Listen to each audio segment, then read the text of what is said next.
номын сангийн автоматжуулалтын Open Biblio программын 0.8.1 гэсэн шинжилсэн хувилбар гарсан байна. За жишээлбэл уншигчийн хувьд гэх юм бол уншигч нэвтрдэг болсон байна. Уншигч нэвтэрч ороод өөрөө авсан ном, ямар ном авсан, ямар ном одоогоор уншиж байгаа гэх мэт мэдээллүүдийг харах боломж бүрджээ.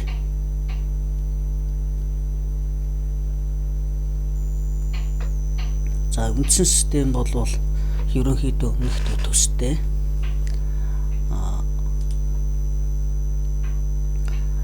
Уншигч бүртгэх, ном олголт хийх энэ процесс нь бол явж байгаа. За ном бүртгэлийн ажил буюу каталогжуулалтын ажил явна. Номын сангийн удирдлагын хэсэг байна.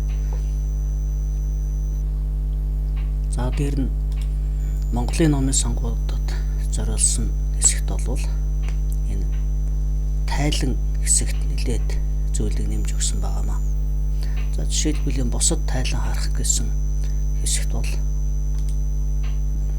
за энэ тодорхой үйлдэлүүд, хэвлэх процессууд, бүртгэл тайлан гэсэн энэ 3 хэсэгтэй тайлангийн хэсгүүд харагдана.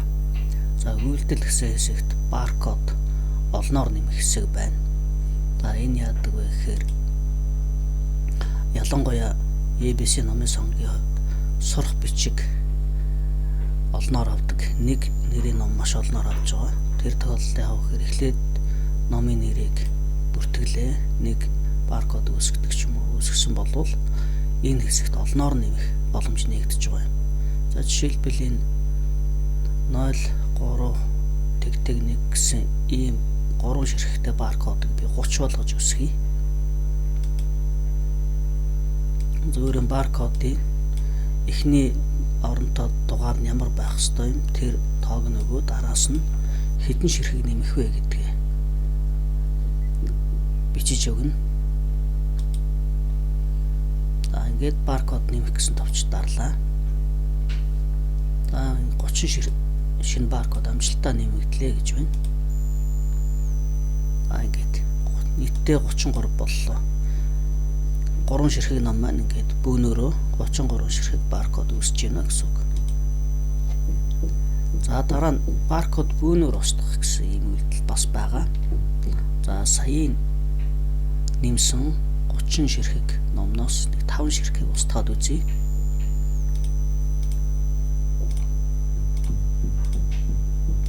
Энэ 5 бол одоо хэрэггүй. Системээс устгая гэх юм бол сонголтоо хийлээ. Сонгосон баркод устгах. 5-ыг устгалаа гэдэг. Тэгээ тайлангийн жагсаалтад буцах команд өгнө. Нөгөө баркод олноор нэмэхтэр очиод харъя. Нөгөө юу чинь 33 чинь 28 болтлоо буурсан байна. За дээр нь уншигч олноор нэмэх ийм бас модуль байгаа. Энэ яадгүй гэхээр тодорхой загвар файлын дээр байна. Загвар файл татж аваад ялангуяа сумын номын сангууд, сургуулийн номын сангуудын хувьд багш нартай ярьж байгаад анги хамт олноор нь хүүхдүүдийг бөөнөр нэмэх юм хэрэгцээ тулгардаг. Энэ тохиолдолд хүүхэд бүртээ ингээд за чи хэм билээ гэд програмаар доочрлуулах шаардлагагүй болсон. Зүгээр л багшд нь энэ жагсаалтыг өгөөд явуулахад энэ дээр ингээд энэ жагсаалтын дагуу тухайн багш нь бүртгэлээ үүсгэхэд ирсэн байхад ийм портал оруулчих гэсэн үг. Ингээд номыг уншигчийг олноор бүртгэхийн боломж нэмэгдсэн байна. За дээр нь сонгосон уншигчийг өмнөх хувилбар дээр бол зөвхөн програм руугаа ороод нэгээр нь төвж устгадаг байсан бол энэ систем дээр энэ хувилбар дээр бол ингээд энэ энийг устгая гээл сонгож байгаа бол сонгосон уншигч устгах гэсэн товч дараад хялбархан аргаар устгах юм боломжууд нэмэгдсэн байна. мэдээж энэ тооллого хийх энэ модуль нэмэгдсэн. Хэлбэр аргаар тооллого хийх модуль нэмэгдсэн.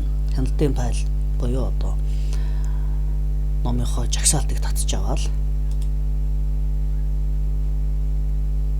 татаж авсан жагсаалттайгаа тооллогын файлаа харьцуулаад үүнийг үүсгэж чинь ийм загвараар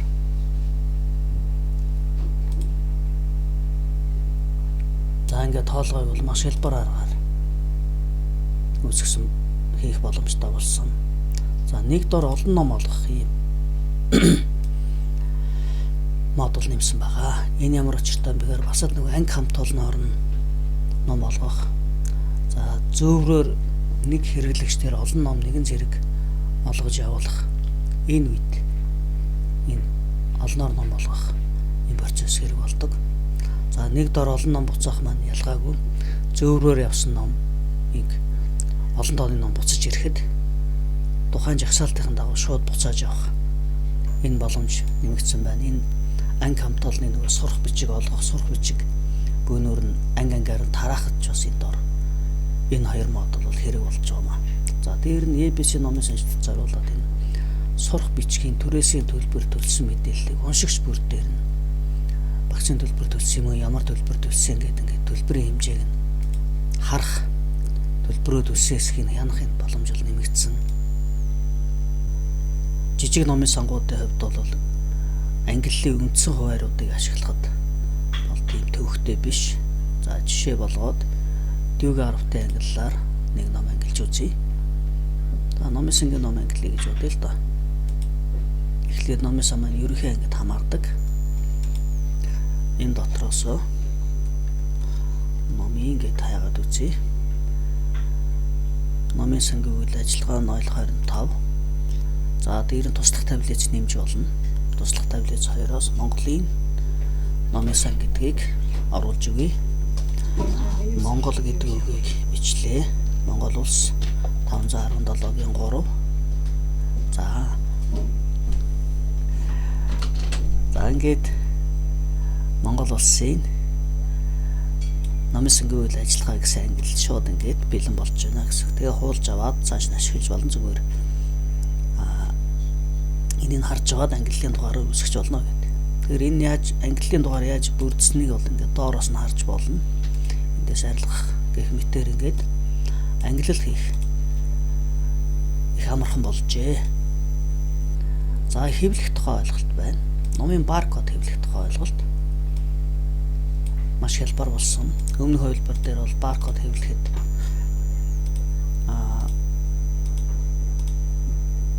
баркод хайж болох гэх төвхтэй баркодны дугаараар нэрмэлж яваад л хийдэг гэсэн бол энэ удаад энэ хувилбар дээр хайлт хийх боломжтой, нэрмэлэх боломжтой. Номын нэрээр нэрмэлэх үү, зохиогчийн нэрээр нэрмэлэх үү, баркодныхын дугаараар нэрмэлэх үү гэх мэт бүх талбараар нэрмэлэх боломжтой хийгдсэн байна. Тэгээд баркод үүсгэх товч дарлаа. Ингээд хэвлэх команд өгвөл хэвлчихнэ гэсэн үг. Тэгээд цаасан дээр A4 цаасан дээр хэвлэнэ. Өмнөх хувилбар дээр бол нэг л баганд хэвлдэг байсан бол энэ удаад ингээд 3 багны дагуу хэвлдэг болсон байна. За дараагийнх нь уншигчийн үнэмлэх хэвлэх гэсэн юм модуль байна. Уншигчийн үнэмлэх хэвлэхдээ бас өмнөхтэй адилхан номын баркод хэвлэхтэй адилхан сонгоод хэвлэж болно. За дээр нь ирэмбэлж болно. Уншигчийн нэрээр новгоор ангиар нь баркодны дугаар нь дуус хугацаагаар нь гэх мэтээр ирэмбэлж болно. Эсвэл уншигчаа хайж аваад хэвлэх боломж нэгдсэн байна. За эхлээд уншигчаа сонголоо. Карта бэлтгэлээ.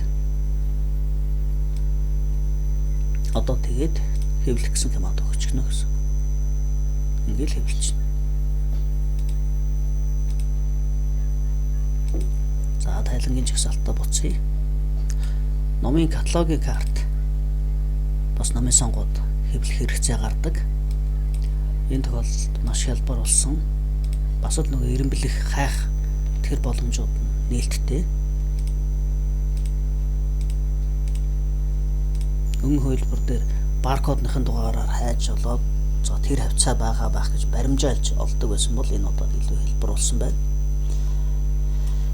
Тэгээд карта бэлтгэлээ. Картнууд үүссэн байна. Тэгээд хэвлэх товч дарна. Цаас бол хөндлөн цаасан дээр тохирохоор A4 цаасан дээр 4 карт хэвлэгдэхээр тохируулсан байгаа. Принтерийн тохиргоог бол цаасыг хөндлөн байдлаар өгнө. Тэгээд энэ margins гэдэг байгаа. Энийг бол болж игэл default байдлаар өгчих хэрэгтэй. Тэгэхгүй нөө гэчихээр энэ зураас нь дээшээ шахдаг. Тийм учраас default буюу захаас авах зайг тохируулаад өгчөөр ингээд нэг хуудсанд 4 карт хэвлэх энэ боломжтой болж байгаа. За буцъя. За хэвлэх хэсэг дууссаны дараа энэ нэг бүрчилсэн бүртгэл байна. Номын сүнгийн нэг бүрчилсэн бүртгэлийн загвар ерөөхдөө үүссэн байна. Манай номын сүнд өнөөдөр 160 ширхэг ном бүртгэлтэй байна. Ном хэвлэлийн бүтээгдэхүүн бүртгэлтэй байна гэсэн ийм мэдээлэл байна. За тэгээд Excel татж авч болно. Excel хувилбараар шууд хэвлэж болно. Excel-ээр татгаар яг л энэ багны дагуул гараад ирнэ гэсэн үг. За төлөв гэдэг маань ямар очтой вэ? Энэ гэдэг нь тухайн ном 50 дээр байна гэсэн үг. Out гэдэг нь уншлагад гарсан байна гэсэн үг. За тайлангийн жагсаалтад буцъя.